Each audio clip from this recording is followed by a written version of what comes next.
আমার নবী যেদিন এই দেশ থেকে বিদায় হয়ে যাবে, আমার আল্লাহ জিবরাইলকে দিয়ে প্রস্তাব পাঠিয়েছিলেন, ও জিবরাইল, আমার বন্ধুর কানে খবর দাও, আমার বন্ধু এই দেশের মাটিতে থাকতে পারবে না, আমার বন্ধু এই রক্ত মাখা জমিনের মধ্যে রাখবো না, আমার বন্ধুর দেহ আমার আরশের ডাইন পাশে দাফন করব।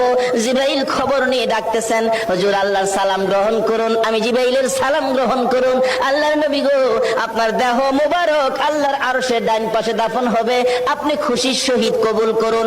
আমার নবী কোনো কথা কয় না, দুইটা চোখের পানি ঝরঝর করে ছাড়তেছে।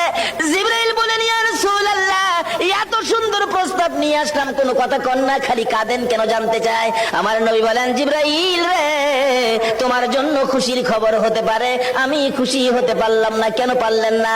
রে জিবরাইল, আমার দাফন আল্লাহর আরশের ডান পাশে হবে, আমি জানতে চাই আমার গুনাহগার উম্মতের দাফন কই হবে?